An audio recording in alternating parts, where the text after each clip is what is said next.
పరిశుద్ధుడు అయిన దేవానికి స్తోత్రములు తండ్రి. దయగలిగిన ప్రభా, ఈ ఉదయకాలమందు చిన్న మందగా చేరి నేను స్తుతించుండగా మీరు మా మధ్యలోనికి దిగి వచ్చిన తండ్రి, వచ్చిన ప్రతి ఒక్క బిడ్డ ప్రభా తమ యొక్క జీవితములను మార్చుకొని దేవుని వైపు తిరుగునట్లు ప్రభా నీ కృప దయచేయమని అడుగుచున్నాను. సర్వశక్తిమంతుడా నీకు స్తోత్రము నాయన. నా తండ్రి నీ బిడ్డలందరినీ కూడా ప్రభా నీవలే మార్చుటకు ప్రభా నీవు సహాయం చేయనట్లు కృప దయచేయమని యేసయ్యా వాక్యము చెప్పబోచుండగా వాక్యము ప్రభా మా యొక్క హృదయంలోనికి వచ్చి మీరు మాట్లాడి నీ బిడ్డలు ఒక్కొక్కరు ప్రభా తమ యొక్క జీవితంలో నీ వాక్యము మార్చినట్లు కృప దయచేయమని యేసయ్య మీ దయగలిగిన హస్తానికి అప్పగిస్తున్నాం. మీరే భారం వహించి నడిపించినట్లు కృప దయచేయమని యేసయ్య పరిశుద్ధ నామమున అతి వినయంతో బతిమాలి వేడుకుంటున్నాం తండ్రి, ఆమేన్. అందరం కూర్చుందాం. దేవునికి స్తోత్రం. దేవుడు ఈరోజు మనతో యోహాను సువార్త 3వ అధ్యాయము 10వ వచనము చదువుదాం. యోహాను సువార్త 3వ అధ్యాయం 17వ వచనం. లోకము తన కుమారుని ద్వారా రక్షణ పొందుటకే గాని లోకమునకు తీర్పు తీర్చుటకు దేవుడు ఆయనను లోకములోనికి పంపలేదు. దేవుని పరిశుద్ధ నామానికి మహిమ కలుగును గాక. దేవుడు అంటున్నాడు, తన కుమారుణ్ణి లోకములోనికి పంపినది తీర్పు తీర్చడానికి కాదు, కానీ రక్షణ పొందించడానికి తన యొక్క కుమారుణ్ణి ఈ లోకంలోనికి పంపినాడని చెప్పి దేవుడు సెలవిస్తున్నాడు. గమనించండి ప్రియమైన వారులారా, ఈ చివరి దినాలలో మనందరం అనుకుంటాము ఏదో మన పాపముల కొరకు దేవుడు మరణించినాడు, మన దోషములను విడిపించి మనకు ఒక రక్షణ తీసుకొని వచ్చేదానికి ఆయన అనుకూలము చేసి ఆయన వెళ్ళినాడండి. కానీ రక్షణ పొందవలసినది మనం, మారవలసినది మనం. కానీ దేవుడు వాటిని మీకు చూపించి వెళ్ళినాడు. ఆ 18వ వచనములో మనం చదివినప్పుడు 18వ వచనములో ఆయన యందు విశ్వాసం ఉంచువానికి తీర్పు తీర్చబడదు. విశ్వసింపని వాడు దేవుని అద్వితీయ కుమారుని యందు నామమందు విశ్వాసం ఉంచలేదు కనుక వారికి ఇంతకు మునిపే తీర్పు తీర్చబడెను. గమనించండి ప్రియమైన వారులారా, ప్రతి ఒక్కరూ విశ్వాసం ఉంచుతారు. కానీ ఏ విశ్వాసం? మరి మనందరం కూడా దేవునికి విశ్వాసం అంటే ఏదో దేవుని సన్నిధానానికి ప్రార్థనకు వస్తున్నాం, పోతున్నాము, మనం కూడా ప్రార్థన చేసుకుంటున్నాం, అంతే విశ్వాసం అనుకుంటాం. మేమందరము దేవుని యొక్క పిల్లలమే కదా అని మనలో మనం అనుకుంటాం. మరి దేవుడు అంటున్నాడు, నిజముగా విశ్వాసములో మనం ఉన్నవారికి ఆయన ఏమి ఇచ్చడానికి సిద్ధంగా ఉన్నాడు? జీవం ఇచ్చేదానికి సిద్ధంగా ఉన్నాడు. వారు యుగయుగములు దేవునితో జీవించేటువంటి యొక్క శక్తిని ఇవ్వాలని దేవుడు మనకు అందరినీ పిలిచినాడు. మరి మనకు ఏదో తీర్పు ఈ లోకంలోనే ఇచ్చి ఆ రీతిగా మనల్ని నష్టపెట్టడానికి యేసు ప్రభు ఈ లోకానికి రాలేదు. ఎవరు విశ్వాసంలో బలపడకుండా ఉంటారో, ఎవరు దేవుని యొక్క సన్నిధానానికి రాకుండా ఉంటారో, దేవుని మాటలు వినకుండా ఉంటారో, ఇదే జీవితము, ఏదో మాకు శక్తి ఉంది, బలం ఉంది, మేము జీవిస్తున్నామని ఎవరైతే ఆ రీతిగా జీవిస్తున్నారో వారికి ముందే తీర్పు తీర్చిపెట్టాడంట ఆయన. వారిని ముందుగానే వారికి తీర్పు వచ్చింది అంటారు. గమనించండి ప్రియమైన వారులారా, ఈ తీర్పు రావడానికి కారణం ఏమిటి అంటే, దేవుడు మనల్ని జగత్ పునాది వేయబడక మునిపే మనల్ని ఆయన ఏర్పరచుకున్నాడు. అందుకని మనం ఈ లోకములో దుర్మార్గంగా జీవిస్తామా, పరిశుద్ధంగా జీవిస్తామా, మన చేతిలో లేదు. ప్రభు అయిన యేసు మనము పుట్టేటప్పుడే మనకు ఆయన వీటినన్నిటినీ నిర్ణయించి ఈ లోకానికి పంపినాడు. ఎవరు నా బిడ్డలు, ఎవరు నా బిడ్డలు కానివారు, వారికి నేను ముందుగానే తీర్పిచ్చేసిన. వారు సరాసరి నరకానికి వెళ్తారు. కానీ నా బిడ్డలైనటువంటి వారు, వాళ్ళకు అవకాశం ఇచ్చినాను. ఏం అవకాశం ఇచ్చినా వారి జీవితం మార్చుకొనడానికి, వారి పద్ధతులు మార్చుకొనడానికి, వారి ప్రవర్తన మార్చుకొనడానికి, వారు ఇతరులకు తీర్పు తీర్చకుండా, తమను తాము తీర్పు తీర్చుకొనకుండా, మా యొక్క చిత్తము దేవుని వశములో ఉన్నది, మాకు తీర్పు తీర్చినా, మమ్మల్ని ఏది చేసినప్పటికీ కూడా మేము దేవుని నుండి వచ్చిన వాళ్ళం కనుక దేవుడే మాకు పరిహారి, ఆయనే మాకు పరిహారం చేస్తాడు, ఆయనే మమ్మల్ని కాపాడువాడు అనేటువంటి నిరీక్షణ ప్రతి ఒక్క విశ్వాసంలో ఉండాలని ప్రభు మనకు హెచ్చరిస్తున్నాడు. అదే 19వ వచనం చదువుదాం. 19వ వచనం. ఆ తీర్పు ఇదే, వెలుగు లోకములోనికి వచ్చాను కానీ ఎందు నిమిత్తము ఆ వెలుగు వారిలోనికి వెళ్ళలేదు అంటే వారి క్రియలు చెడ్డమైనందున మనుషులు వెలుగును ప్రేమింపక చీకటినే ప్రేమించినారంట. గమనించండి ప్రియమైన వారులారా, ఆ మనుషులు ఎవరిని ప్రేమించలేదంటున్నాడు? వెలుగును ప్రేమించలేదంటున్నాడు. వారు చీకటినే ప్రేమించినారు గనుక వీరి దగ్గరికి వెలుగు రాలా, దేవుడు రాలేదు. గమనించండి, దేవుడు మన కుటుంబాలలోకి వస్తే, దేవుడు మన యొక్క హృదయంలోనికి వచ్చే మనం ఆశీర్వదింపబడతాం, ఉన్నతమైన స్థితిలో ఉంటాం.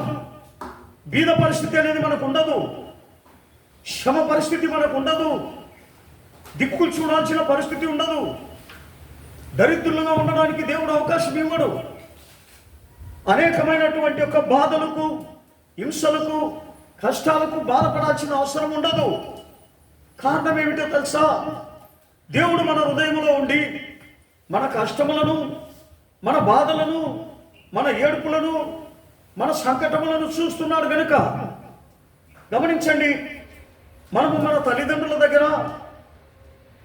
కనిన బిడ్డ బాధపడుతూ మన ముందర బాధపడుతూ ఉంటే ఆమె హృదయం ఏ రీతిగా తల్లడిల్లి ఆ బాధ నాకొచ్చే బాగుంటుంది, నా బిడ్డకు రాదని అనుకొని ఆ బిడ్డ వేదన పడినట్లుగానే దేవుడు నీ నిమిత్తము, నా నిమిత్తము ఆయన వేదన పడతాడు.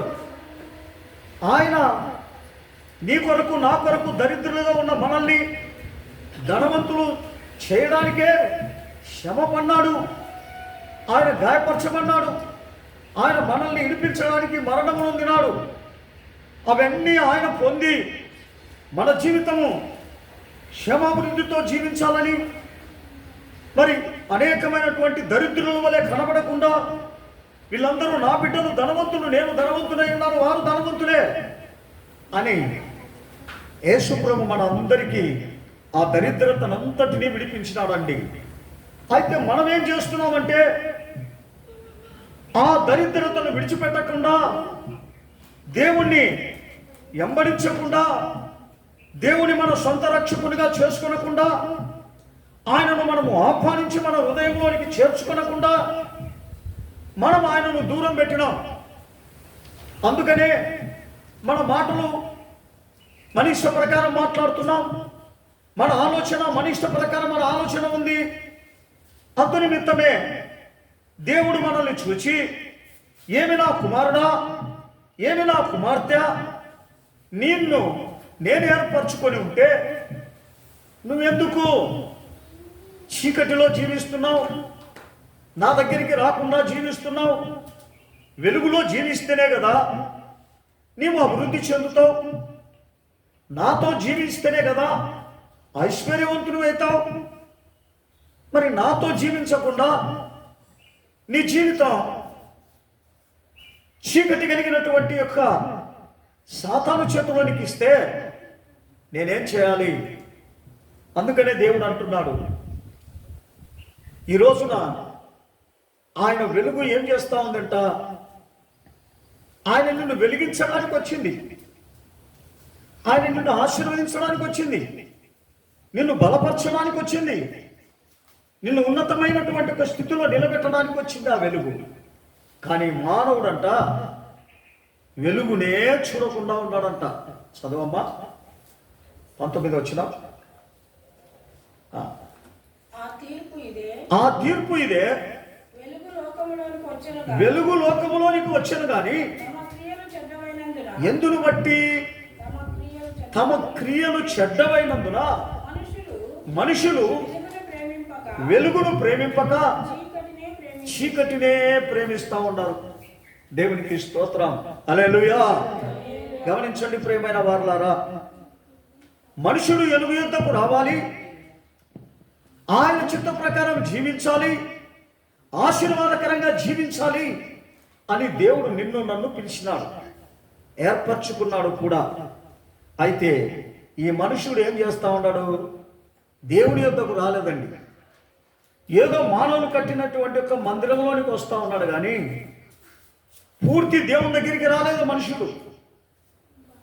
గమనించండి, ఆయన నివాసం ఉండేది మన హృదయం అనేటువంటి మందిరంలో. ఈ లోకంలో ఉన్నటువంటి జనులందరూ ఏ మందిరాన్ని కోరుకుంటున్నారంటే మానవులు కట్టిన మందిరాన్ని కోరుకుంటా ఉన్నారు. కానీ అందులో నేను నివసించను అంటున్నాడు. ఆ మందిరాలలో హస్తనిస్థాపన కట్టిన ఆలయాలలో నేను నివాసం చేయను. నేను నివాసం చేసేది నేను కట్టినటువంటి యొక్క మందిరంలోనే. అదే నీకు ఇచ్చిన నా హృదయము, ఆ హృదయంలో నేను నివాసం చేసేదానికి నీ హృదయంలో నా మందిరాన్ని కట్టి ఉన్నాను. గనుక ప్రియమైన దేవుని బిడ్డ, ఆ హృదయంలోనికి నేను వచ్చేదానికి నువ్వెందుకు ఆస్కారం ఇవ్వలేదు? నువ్వెందుకు నన్ను తునీకరిస్తున్నావు?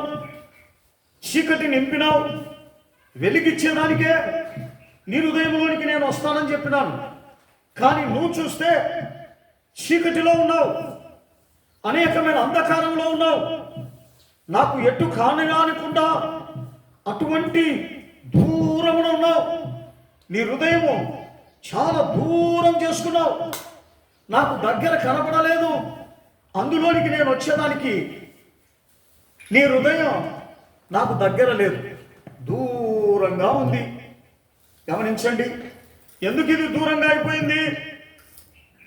ఈ యొక్క హృదయం దూరం కావడానికి కారణం ఏమిటి? కారణం ఏమిటంటే మనుషులు కల్పించిన దైవోపదేశములను మనుషులు కట్టినటువంటి ఒక మందిరాలను చూచి మనుషుల యొక్క మాయోపాయములతో దేవుని యొక్క మందిరమును చూడకుండా మనుషులు కట్టిన మందిరాన్ని చూస్తున్నాం కనుక అందుకనే మన హృదయం దూరం అయిపోయింది. అందుకని ఆయన అంటాడు మత్తయి సువార్త 15వ అధ్యాయము 8వ వచనం. 15వ అధ్యాయం 9. ఈ ప్రజలు తమ పెదవులతో నన్ను గణపరచుదురు గాని వారి హృదయము నాకు చాలా దూరంగా ఉంది. మనుషులు కల్పించిన పద్ధతులు దైవోపదేశము అనుచు బోధించుచు వారు నన్ను వ్యర్థముగా ఆరాధిస్తున్నారు. గమనించండి, మానవులు కల్పించిన పద్ధతులు ఎప్పుడైతే దైవోపదేశములు అనుచు వారు నన్ను ఆరాధిస్తున్నారో వారు నాకు ఎక్కడికి పోయినారంట? దూరంగా వెళ్ళిపోయినారంట. దేవునికి స్తోత్రం. వాళ్ళ హృదయం నాకు చాలా దూరంగా ఉంది అంటున్నాడు. గమనించండి ప్రియమైన వారులారా, ఈరోజు నువ్వు నేను ఎవరి దగ్గర ఉండాలని దేవుడు మనల్ని హెచ్చరిస్తూ ఉన్నాడు. తిరిగి ఫస్ట్ వాక్యంలోనికి వెళ్దాం. యోహాను 3లోకి పోదాం. గమనించండి, మరి మన జీవితంలో దేవునికి దూరం అయిపోవచ్చిన దానికి, దేవునితో తీర్పులోనికి పోవడానికి కారణం ఏమిటి? గమనించండి, మనం మన హృదయాన్ని, మన శరీరాన్ని వెలుగు దగ్గరికి తీసుకుపోలేదన్నమాట. వెలుగుమయంగా మార్చలేదు కనుక అందుకని 20వ వచనంలో చెప్తాడు, 3:20వ వచనంలో యోహాను, దుష్కార్యము చేయు ప్రతివాడును వెలుగును ద్వేషించును, తన క్రియలు దుష్క్రియలుగా కనబడకుండునట్లు వెలుగునొద్దకు ఏమాత్రము రాడు. గమనించండి ప్రియమైన వారులారా, ఈ మనిషిని ఎంత పిలిచినా మందిరానికి వస్తాడు కానీ ఎవరి దగ్గరికి రాడు? దేవుని దగ్గరికి రాడు. ఆ మనుషుడు అనుకుంటా ఉంటాడు, మందిరము దేవుని యొక్క మందిరం కదా, శిలువ పెట్టినారు, వాక్యాలు రాసినది మందిరము అని. ఇది మానవులు సేద తీర్చుకొని దేవుని యొక్క మాటలు వినడానికి ఈ మందిరం. కానీ ఆయన వచ్చే మందిరం మన హృదయంలో ఉందని మానవుడు తెలియకుండా అతడు ఏం చేస్తున్నాడు? దేవునికి ఏమైపోతా ఉన్నాడు చెప్పని చూద్దాం. దూరంగా ఉంటాడు అన్నమాట. ఎందు నిమిత్తం? తన క్రియలు చెడ్డవి కనుక. అతని క్రియలు ఎప్పుడైతే చెడ్డగా ఉన్నాయో అతడు దేవుని దగ్గరికి రాలేకపోతా ఉన్నాడు. మందిరంలోనికి వస్తాడు కానీ దేవుని దగ్గరికి రాడు. గమనించండి, ఇదెంత దౌర్భాగ్య స్థితి. మరి కొందరు అనుకుంటా ఉంటారు, మేము మందిరానికి వెళ్తున్నాం, అది దేవుని ఇల్లే కదా, అప్పుడు ఆ ఇంట్లో పోయేసి మేము కూర్చున్నాం, మేము ప్రార్థన చేస్తున్నాం, మేము మొరపెడుతున్నాం, కానీ నిజముగా మొరపెట్టలేదు కదా. చీకటిని నీ జీవితంలో తీసి దేవుని మొరపెడితే వెలుగు ఉంటుంది, కనబడుతుంది దేవునికి. చీకటిని తీయకుండా నువ్వు ప్రార్థన ఎంత చేసినా వెలుగు ఎక్కడొస్తుంది నీకు? గమనించండి, చీకటి కనపడుతుంది. చీకటి మయమే మన జీవితాలలో ఉంటుంది. అప్పుడు మనం ఏమనుకుంటున్నాం? నేను ఎంత ప్రార్థన చేసినాను, దేవుడు నా మాట వినలే, ఎంత నేను మొరపెట్టినప్పటికీ నాకు జవాబే లేదు. గమనించండి ప్రియమైన వాళ్ళారా, ఈ జవాబు రాకుండా ఉండడానికి కారణం నీ జీవితంలో రక్షణ పొందకుండా, మార్పు పొందకుండా, ఏదో మనుషులు నమ్ముకొని, మనుషులు కట్టిన ఆలయాల్ని నమ్ముకొని నువ్వు భ్రమపోతున్నావు, శ్రమ పడుతున్నావు. గమనించండి, ఇదే నా ఆలయం అంటున్నావు, దీని మనుషులు కట్టిన ఆలయాన్ని. కానీ దేవునికి ఉన్న ఆలయం నీ హృదయంలో ఉంది, అది నువ్వు ఎప్పుడు చూడవు. గమనించండి, అందుకు మనకు తీర్పు వస్తూ ఉంది. 21వ వచనం అదే చూస్తే, అదే 21వ వచనం చూస్తే, సత్యవర్తుడు అయితే తన క్రియలు దేవుని మూలముగా చేయబడి ఉన్నవని ప్రత్యక్షపరచబడినట్లు వెలుగునొద్దకు వచ్చును. గమనించండి, ఆ మనిషి ఎవరి దగ్గరికి వస్తాడంట? వెలుగు దగ్గరికి వస్తాడంట. గమనించండి, వెలుగు దగ్గరికి రాకుండా నువ్వు ఎంత ప్రార్థన చేసినా ఏం ప్రయోజనం ఉంటుంది? సత్యంలోనికి రాకుండా, నీతిలోనికి రాకుండా, యథార్థతలోనికి రాకుండా, మంచితనంలోనికి రాకుండా, దయాలత్వం అనే మనుషు లేకోకుండా నువ్వు ఎంత ప్రార్థన చేసినా నువ్వు ఎక్కడికి రాలే? వెలుగులోనికి రాలేదండి. వెలుగు నిన్ను కమ్ముకోలే, వెలుగు నీ హృదయంలో లేదు. ఏముంది? చీకటి, కోపము, పగలు, కక్షలు, ఇవన్నీ ఎప్పుడైతే మన జీవితాలలో ఉన్నాయో వెలుగుతో నింపబడింది. వెలుగుతో నింపబడిన దాన్ని బట్టి, చీకటితో నింపబడిన దాన్ని బట్టి వెలుగు మన దగ్గరికి రాలి. వెలుగు ఏ రీతిగా అది నింపబడుతుంది? చీకటి ఉన్నప్పుడు ఈ కోపము, శ్రాపు, ఆవేశము, అతిక్రమము, అక్రమము మన దగ్గర ఉన్నప్పుడు వెలుగు ఎట్లా వస్తుంది? వచ్చినా అది ఉండదు. అప్పుడు చీకటి మనల్ని ఏళ్తా ఉంది. మన యొక్క కుటుంబాన్ని, మన శరీరాన్ని, మన యొక్క హృదయాన్ని, మన మనసును, మన జీవితాన్నే చీకటి వెళ్తా ఉంది. చీకటి వేలేటప్పుడు వెలుగు ఎట్లొస్తుంది? గమనించండి ప్రియమైన వారలారా, చెడు ఎప్పుడైతే మన జీవితంలోనికి వచ్చిందో, చెడు వచ్చినప్పుడు మంచి ఎట్లా వస్తుంది? రానే రాదు. చెడునే కనపడుతుంది మన జీవితాలలో. మనం పేరుకు మాత్రమే దేవుని పిల్లలుగా మార్చబడతా ఉంటాం, కానీ మన హృదయం అంతా మాత్రం చెడుతో నిండి ఉంది. మన మాటలు చెడుతో ఉన్నాయి, మన ఆలోచన చెడుతో ఉంది, మన స్వభావాలన్నీ కూడా చెడుతో ఉన్నాయి. దేవుడు ఏ రీతిగా మనకు తీర్పు తీర్చుకోకుండా ఆయన రాజ్యానికి తీసుకుపోతాడు చెప్పండి? ఒకసారి ఆలోచన చేయండి. మన యొక్క జీవితం దేవుని దగ్గర ఉందా? దేవునితో నడుస్తూ ఉందా? దేవుని ఆలోచన ప్రకారం అది ఉందా అని మనం చూసుకోనకపోతే మనం పొరపాటు పడుతున్నాం. అందుకనే ఆయన అంటాడు, సరైనటువంటి విశ్వాసము నీకు లేనప్పుడు ఆశీర్వాదమే ఉండదు. సరైనటువంటి యొక్క ప్రార్థన జీవితం నీలో ఉండనప్పుడు నీకు దరిద్రత ఉంటుంది కనుక, అనేకమైన శ్రమలు ఉంటాయి కనుక, వ్యాధులు బలహీనతలు ఉంటాయి కనుక నువ్వు ఇంకా యేసు దగ్గరికి రాలేదని అర్థం. గమనించండి ప్రియమైన వారలారా, దేవుడు నిన్ను నన్ను అందుకొరకు కాదు పిలిచినది. అదే 22వ వచనం చదువుదా. 22వ వచనం. అటు తర్వాత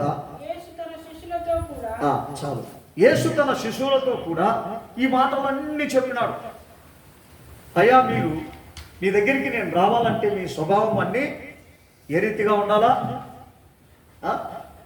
మార్చబడి ఉండాలా? అప్పుడు నేను వస్తా. యేసు తన శిశువుల దగ్గర ఏం చెప్తా ఉన్నాడు గమనించండి. ఆ ఊరికి వెళ్ళి అక్కడ కాలం గడుపుతా ఉన్నాడంట యేసు. ఎవరితో? శిశువులతో. మార్చబడిన వారిని అందరినీ బాప్తిసం తీస్తూ వారికి అక్కడ ఈ మాటలన్నీ నేర్పుతా ఉన్నాడు. గమనించండి ప్రియమైన వారలారా, ఈ దినాన మన జీవితాలలో మనలో ఒక మార్పు రావాలా? అది దేవుడు కోరుకుంటున్నాడు. మందిరానికి వస్తే ఏం ప్రయోజనం లేదు, ప్రార్థన చేసినా ఏం ప్రయోజనం లేదు. మారి ప్రార్థన చేస్తే దానికి ప్రయోజనం. మారకుండా నువ్వు ఎంత ప్రార్థన చేసినా అది దేవుని సన్నిధానానికి చేరదు. నువ్వు గొప్ప వర్షిప్గా చేయొచ్చు, మంచి వాయిద్యాలు పెట్టి చేయొచ్చు, మంచి ఎన్ని రీతిగానో చేసినప్పటికీ అది చేరదు. ఆయనకు అవి కాదు ఇష్టం. ఆయనకు శాంతికరమైనటువంటి యొక్క స్థితి, సమాధానం యొక్క క్రియ, ఆయన సాత్వికమైనటువంటి యొక్క క్రియ మనలో కనపడాలా అంటాడు. అవి ఏవి కనపడకుండా నేను వర్షిప్ చేస్తే, నేను ప్రార్థన చేస్తే, నేను దేవుణ్ణి అడుగుతున్నా అని అంటే దేవుడు ఏ రీతిగా మనల్ని ఆయన రాజ్యానికి తీసుకుంటాడో ఒకసారి ఆలోచన చేయాలి మనం. అందుకనే ఆయన అంటున్నాడు అపోస్తుల కార్యములో 17వ అధ్యాయము 30 వచనం చదువుదా. 30వ వచనం, 17:30 అపోస్తుల కార్యం 17:30. ఆ అజ్ఞాన కాలములలో దేవుడు చూచి చూడనట్టుగా ఉండెను. ఇప్పుడైతే అంతటను అందరూ మారు మనసు పొందవలెనని మనుషులకు ఆజ్ఞాపించుచున్నాడు. గమనించండి, ఏమంటున్నాడు ఆయన? అప్పుడైతే చూసి చూడనట్లుగా ఉన్నాడు. చివరి కాలం అయిందండి. ఇప్పుడు నువ్వు దేవుని రాజ్యానికి వెళ్ళే కాలం సమీపమైంది. ఇప్పుడు నేను మారపోకుండా ఉంటే ఎట్లా? అందుకనే అందరికీ మారు మనసు పొందమని చెప్తా ఉన్నాడు. 31వ వచనం చదివినామా? 31వ వచనం చదువు. ఎందుకనగా తాను నియమించిన మనుషుని చేత నీతిని అనుసరించి భూలోకమునకు తీర్పు తీర్చబోయేది ఒక దినమును నిర్ణయించి ఉన్నాడు. మృతులలో నుండి ఆయనను లేపినందున దీని నమ్ముటకు అందరికీ ఆధారము కలగజేయుచున్నాడు. గమనించండి ప్రియమైన వారలారా, మనం ఏం చేయాలని దేవునికి ఇష్టం? ఏర్పరచుకున్నది ఎందుకు? నీతిమంతులుగా ఉండాలని, యథార్థపరులుగా ఉండాలని, న్యాయవంతులుగా ఉండాలని, మనలో ఎటువంటి కల్మషము లేకుండా ఉండాలని దేవుడు నన్ను ఏర్పరచుకున్నాడు. దేనికో ఏర్పరచుకోలేదండి, అందుకొరకు ఏర్పరచుకున్నాడు. అప్పుడు మనం ఏర్పరచుకున్నటువంటి యొక్క స్థితిని మరచుదుమా? ఏర్పరచుకున్నటువంటి యొక్క విశ్వాస జీవితాన్ని తొలగించడమా? అది ఎన్నడూ కుదరదండి. మనము దేవుడు చెప్పినటువంటి యొక్క చిత్త ప్రకారమే నడవాల కానీ మన ఇష్ట ప్రకారం నడిచి ప్రభువులను రక్షించు, ప్రభువులను కాపాడు అంటే దేవుడు అసలు ముందుగా నేను చూడను కూడా చూడడు. ఎందుకు? ఆయన ఏమంటున్నాడు? నీ సొంత మార్గమును విడవమంటున్నాడు, నీ సొబుద్దుని విడవమంటున్నాడు, నీ యొక్క సొంత ఆలోచన విడవమంటున్నాడు, నీ యొక్క సొంతము ఏమి ఉన్నాయో సొంత ప్రకారము చేసే ప్రతి పనిని విడవమంటున్నాడు. అది నా చిత్త ప్రకారం చేసినప్పుడే పనైనను ఏ కార్యమైనను అది సఫలమైనది అంటున్నాడు. అటువంటి యొక్క కార్యములు నా నుండే నీకు జరగాలి, అటువంటి నిరీక్షణలో నువ్వు బతకమంటున్నాడు, అటువంటి యొక్క చిత్తములో నువ్వు బతకమంటున్నాడు. ఆ రీతిగా మనం బతకకుండా మన ఇష్టానుసారంగా మన ఆలోచన చొప్పున మనం బతికినట్లయితే అది చీకటి అండి. అందుకని 2 కొరింథీయులకు రాసిన పత్రిక 5వ అధ్యాయము 10వ వచనం చదువుదాం. 2 కొరింథీయులకు రాసిన 5:10. ఎందుకనగా తాను జరిగించిన క్రియల చొప్పున అవి మంచివైనను సరే చెడ్డవైనను సరే దేహముతో జరిగించిన వాటి ఫలమును ప్రతి వాడును పొందునట్లు మనమందరమును క్రీస్తు న్యాయపీఠం ఎదుట ప్రత్యక్షత కావాల్సిందే. ఎందుకో తెలుసా? అందుకనే దేవుడు అంటున్నాడు, ఈ లోకములో ఉన్నప్పుడే నీ చెడు క్రియలను తొలగించమంటున్నాడు, నీ పాపపు క్రియలు తొలగించమంటున్నాడు, నీ దుష్ట ఆలోచన తొలగించమంటున్నాడు, నీ దుష్ట స్వభావాన్ని తొలగించమంటున్నాడు. ఇవన్నీ నేనేమి తొలగించను, అవన్నీ అలాగే ఉంటాయి. నేను ప్రార్థన చేస్తున్నా, నేను ప్రార్థనకు పోతున్నా, నేను బాప్తిసం పొందినా ఏం ప్రయోజనం అండి? ప్రయోజనం వస్తాయా? ఏ ప్రయోజనం లేదు. కానీ నీ క్రియలను బట్టే ఆ క్రియలే, ఆ దుష్ట స్వభావాలే నీ దగ్గర లేకపోతే నువ్వు న్యాయపీఠం మీద ఏ రీతిగా నిలుచుకుంటావు? ఆయన అందుకనే నీవు నా చిత్త ప్రకారము నడిచినట్లయితే నీకు తీర్పులోనికి లేకుండా నేను నాతో కూడా తీసుకుంటాను అంటున్నాడు. తీర్పులోనికి పోయే వాళ్ళు ఎవరండి? తమ క్రియలు చెడ్డగా చేసుకునే వాళ్ళందరూ తీర్పులోనికి నిలబడాల్సిన పరిస్థితి వస్తుంది.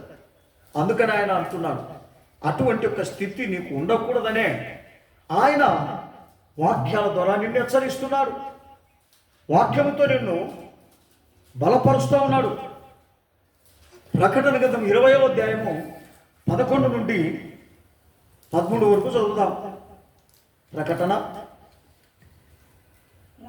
మరియు ధవలమైన మహాసింహాసనమును దాని యందు ఆసీనుడై ఉన్న ఒకరిని నేను చూచి తిని, భూమి ఆకాశములు ఆయన సముఖము నుండి పారిపోయెను, వాటికి నిలువ చోటు కనబడక పోయెను.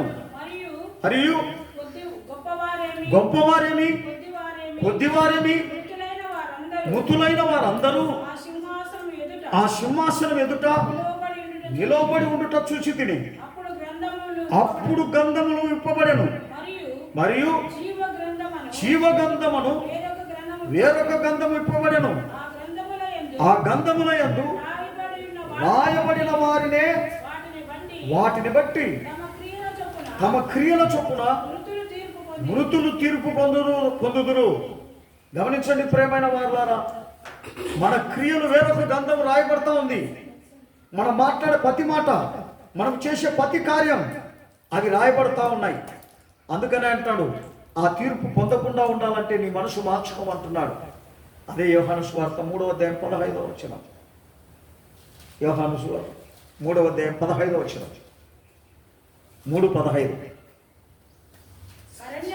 అరణ్యములో మోషే సర్పమును ఎలాగ ఎత్తెనో అలాగే విశ్వసించు ప్రతి వాడును నశింపక ఆయన ద్వారా నిత్య జీవం పొందినట్లు మనుష్య కుమారుడు ఎత్తబడినట్లుగా ఎత్తబడవలెను. మనము కూడా నశించడానికి కాదు నిన్ను నన్ను పిలిచినది, వ్యాధులతో ఉండడానికి కాదు నిన్ను నన్ను పిలిచినది, బాధలతో ఉండడానికి కాదు నిన్ను నన్ను పిలిచినది, కష్టాలతో ఉండడానికి కాదు నిన్ను నన్ను పిలిచినది. మనలందరినీ కూడా ఆశీర్వదించి ఆయన గొప్పగా చేయడానికి నిన్ను నన్ను పిలిచిన. అదే 2 కొరింథీయులకు 5వ అధ్యాయము 21వ వచనం. మనల్ని పిలిచినటువంటి ఒక పిలుపు అది. మనము తీర్పులోనికి వెళ్ళడానికి కాదు నిన్ను నన్ను పిలిచింది. చదవమ్మా. 2 కొరింథీయులు 5:21 వచనం. 2 కొరింథీయులు ఎందుకనగా మనం ఆయన యందు దేవుని నీతి అగునట్లు పాపమెరుగని ఆయన మన కోసం పాపముగా చేయబడింది. చూడండి, నీతిమంతుడైనటువంటి దేవుడు, పాపమెరుగనటువంటి దేవుడు మన కోసం ఆయన పాపిగా మారిన, మన కోసం ఆయన ఏం చేయబడినాడు? మరణించాడు. మనము నీతిగా మారాలి. మరి నేను నీతిగా మారకుండా ఊరికే ప్రార్థన చేసి ఏం ప్రయోజనం? ఊరికే ప్రార్థనకు వచ్చి ఏం ప్రయోజనం? నీతిగా మారినప్పుడే ప్రయోజనం. ఇంకొక వాక్యం చదివి నేను ముగిస్తాను. 1 పేతురు 2వ అధ్యాయం 24-25 చదివి నేను ముగిస్తాను. చదువుదా? 1 పేతురు 2వ అధ్యాయము 24-25 చదువు. మనము పాపముల విషయమై చనిపోయి నీతి విషయమై జీవించున్నట్లు ఆయన తానే తన శరీరమును మన పాపములను మాను మీద మోసుకొనెను. ఆయన పొందిన గాయముల చేత మీరు స్వస్థత పొందుతున్నారు. మీరు గొర్రెల వలె దారి తప్పిపోతిరి, కానీ ఇప్పుడు మీ ఆత్మల కాపరి అధ్యక్షుడునైనా ఆయన వైపునకు మళ్ళినట్లయితే ఖచ్చితంగా ఆయన మిమ్మల్ని ఏం చేస్తాడు? కాపాడతాడు. మనం మళ్ళకపోతే ఆయన కాపాడతాడా? మన యొక్క దుష్ట స్థితిలో మనం ఉండి, మన అన్యాయపు స్థితిలో మనం ఉండి, మన అక్రమైన స్థితిలో ఉండి దేవుడా దేవుడా అంటే ఆయన నా బిడ్డ నేనున్నాను అంటాడా? అక్రమము చేయ వాళ్ళ దగ్గర దేవుడు ఉంటాడా? కోపిష్టి వాళ్ళ దగ్గర దేవుడు ఉంటాడా? అబద్ధములు ఆడే వాళ్ళ దగ్గర దేవుడు ఉంటాడా? మోసం చేసే వాళ్ళ దగ్గర దేవుడు ఉంటాడా? వ్యభిచారాలు చేసే వాళ్ళ దగ్గర దేవుడు ఉంటాడా? ఆయన ఉండనే ఉన్నాడండి. మరి మనం అనుకోవాల్సిందే, నేనేం చేసిన నువ్వు దేవుడు చూసా నా దగ్గరికి వస్తాడని. అది నీ మూర్ఖత్వమే. అటువంటి నిరీక్షణలో నువ్వు ఉండక దేవుని చిత్తం ఏదో పరీక్షించి తెలుసుకున్నట్లు నీ మనసు మార్చుకొని నూతనంగా మారాలని నిన్ను కోరుకుంటున్నాను. దేవునికి స్తోత్రం. చూడుము భూమి మీద పాప చీకటి కమ్మియున్నది, చూడుము భూమి మీద పాప చీకటి కమ్మియున్నది, జ్యోతి వలె జ్వలించుము, జీవవాక్యమును పట్టుకొని జ్యోతి వలె జ్వలించుము, జీవవాక్యమును పట్టుకొని. చిన్న ప్రార్థన చేసుకున్నాం. పరిశుద్ధుడైన దేవానికి స్తోత్రములు తండ్రి. ఇంతవరకు మాతో హెచ్చరించిన కృపను బట్టి నీకు స్తోత్రం. అవును ప్రభా, చీకటిలో ఉన్న వాళ్ళు వెలుగుమయంగా మారాలని మీరు హెచ్చరించిన కృపను బట్టి నీకు స్తోత్రం. మమ్మల్ని మేము తగ్గించుకుంటూ నీ దయగలిగిన హస్తానికి అప్పగించుకునేటువంటి బిడ్డలుగా మమ్మల్ని ఒక్కొక్కరిని మార్చినట్లు కృప దయచేయండి దేవా. నీ దయగలిగిన హస్తానికి అప్పగిస్తున్నాం. యేసునామములో అడుగుచున్నాం తండ్రి, ఆమేన్. నా ప్రాణమా యెహోవాను స్తుతించు, నా ధర్మ సమస్తమైన పరిశుద్ధ నా ప్రాణమా యెహోవాను ఆయన చేసిన ప్రారంభం. హల్లెలూయా హల్లెలూయా హల్లెలూయా.